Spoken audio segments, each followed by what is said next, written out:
Hello, hello. It works. What the hell is this thing? It looks like a Mars thing. Hello, hello. Hello. Hi. Howdy. Hey. Thanks a lot for coming. Bye. All right, ladies and gentlemen, we have 4 microphones in the house, so they actually have the 4th microphone. So when you want a question, just stand up, ask your question. We do not have an extra mic, so sound good? We can talk loud.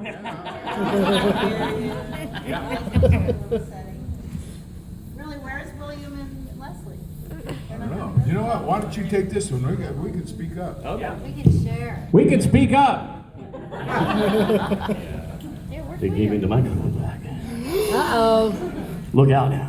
Terrible decision. All right, we can get this started. I can pop off with the first question, and we'll go to Green Hands over there. This one goes to E.G. Daily.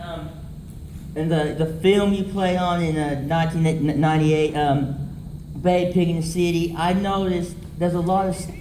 I heard a lot about the making of the film, and there were some scenes that was cut out, if I heard. Yeah, there was we did, talking about the Babe Pig in the City, which we did, and they actually cut a lot of stuff out because from the first Babe, which was kind of sweet and simple, to the second one, which got kind of dark and evil, they were worried about the kids kind of freaking out, so then George Miller, the director, started chopping out a lot of scenes that were too scary for the babies. So yes, that's true.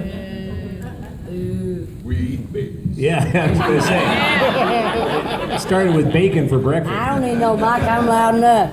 Honey, y'all gonna make any more booger movies? Oh, yeah. Yeah. Well, it depends on how you pick it. I mean horror movies. I'm making more. Oh, you good. mean more Devil's Rejects? I mean, Oh, something like that. yeah. Well, a lot of times people come up and ask, I don't know about, PJ and EG, or EJ and PG, or whatever the letters are over there. But I know that, I know that with Sid and Sid and me, whatever. People come up and ask if there's going to be another Devil's Rejects, and I always go, Sid, Yeah. is there going to be another Devil's Rejects? No. Why? Because we're fucking dead.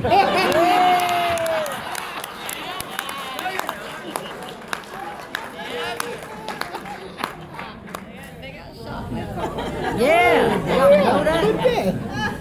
You didn't hear that. By the way, if this is your first Devil's Rejects Q&A, it is not rated PG. That water shit.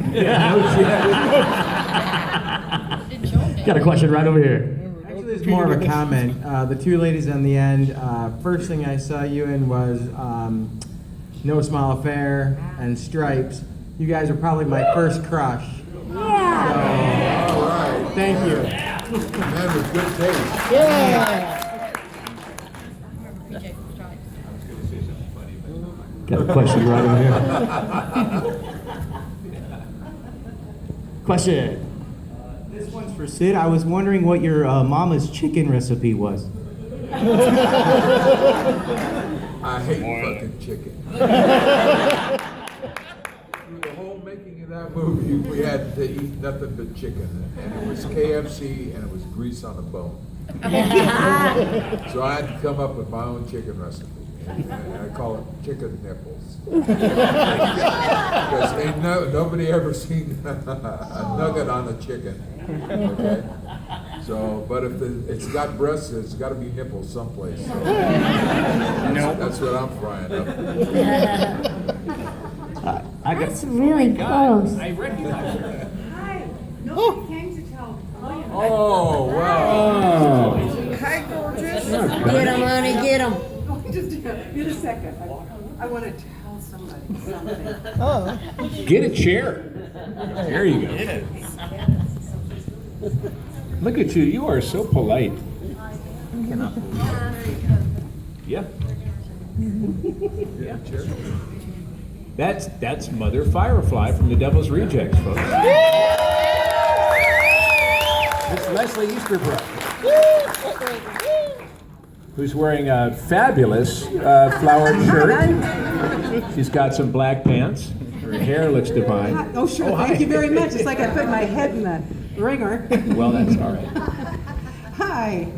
Hello. Yeah. How are you? Not yet. Oh, shit, they picked that one up real quick. Oh, hi. Oh, hi, not with the GH. Yeah. Did you ever check out the moonshine candy yet? No, I haven't gotten there. Oh, man. Has anybody had the moonshine candy? Yes. Yeah? Whoa. Good. A few hands. No, I'm gonna get it before I go. It's been busy. This is a wonderful show. Thank you. Yeah. Thank you, Knoxville. Yeah, very much thank Yeah. you. Well, since you're a late arrival, I'll give you your first question. The first motherfucker play was Karen Black, Mhm. right? Played it kind of subtle, and you played it batshit crazy. Well, that's the difference between Karen and myself. Right, what I'm saying. Is that more you or more a direction? Oh, it was absolutely the way it was written. I mean, that's what it seems to me. I didn't see House of a Thousand Corpses until after we did Devil's Rejects. Alright. I saw it, I loved it, but it was, the whole thing was written with a different tone. Yeah, very subtle. And the character was certainly written with a different tone. And I'm not sure why, but it was a wonderful good fortune to be able to play her. Yeah. I mean, who doesn't want to say, I'll see you in fucking hell? Or your all the famous, guns. I loved you since you was a fucking baby. You just an angel. We don't have time for long stories, but there's a story to this scene that I had with Sherry, which I probably told with this group before. But there was not a scene there. There wasn't anything in terms of family bonding and family love. So Sherry and I were sitting for lighting, eons of lighting. And she was by a stove, I was by, before the shootout, I was by the sink.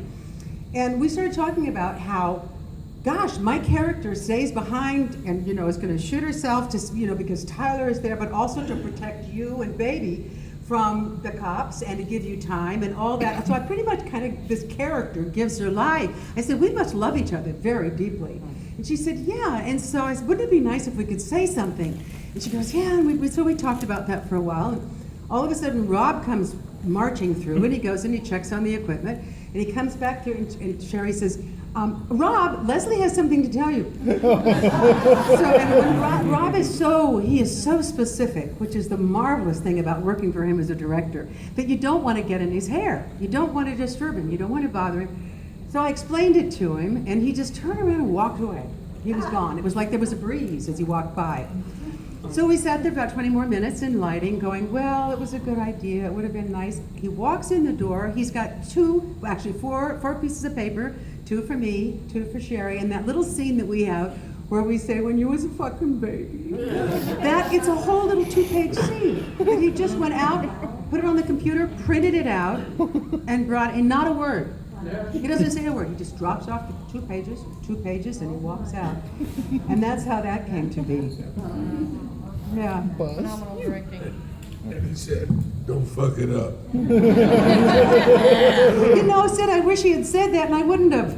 Darn. Yeah, you really don't know what Rob's gonna do, because when I was filming one day, I'd show up to the set and then he'd run into the makeup trailer and he'd say, EJ, I have some new pages for you. And I was like, really, what are they? And then I'd read them and it would be a whole page of new dialogue like, I'm gonna dip your balls in hot wax. And it was this whole, it was this whole elaborate thing going on, and I had to, it sounds like Rob. That was fun. It was exciting. When we did House of a Thousand Corpses, it was I flipped that around on him because he never knew what I was going to do. Because like when the guys come in to rob the store and the guy says, stick them up. And I went, that wasn't in the script. Classic. Right. Rob cracked up laughing. I said, Rob, you just ruined the take, okay? Can we hold it together? We gotta do this again. Professional man. Well, Rob wrote my entire death scene with William Forsythe. He and William wrote it. We'd been working all morning on the interrogation scene, and then I had a little time to eat 20 minutes with a tray on the floor, still in the chains.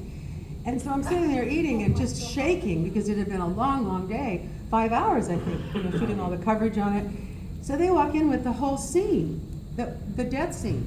It used to be just me sitting in a chair in my cell and say, "Where's my fucking food?" And then William walks in with a tray and shivs me in the back of the neck. That was the scene. And all of a sudden there's dialogue, and he just wrote it. And that was truly the hardest thing, because neither one of us had, even though William was part of writing it, he didn't have it really memorized. And we read through it a couple of times, and I didn't. And so we were just completely up, and we didn't know what we were doing. So I started, doing all this stuff, because Rob never yelled cut. He never, until I died and slid down that whole wall with my eyes wide open, he didn't yell cut. And he couldn't once the blood pack had gone. And it was all over the Is floor. it true that William squeezed a little tight on your neck? Not really bad on my neck. Oh, okay. No. Because I thought, didn't you show up the next day with like a That medical was collar? Yeah, Oh. I sure did. That was Rob's joke, Rob and I. Yeah, is the next day after that scene, Rob found in the medical, there's always a medical person on a set with you, and she had one of those neck braces. She said, "Let's put this on you, so when William comes." So I'm just walking around in this neck brace, and I see Bill come in, and I see him look at me, and I see him walk over and just turns on and walks away. And so it was a joke. It worked. It worked. Yeah. Sometimes you get hurt too when you're doing scenes. Like, did anybody see 31 in here?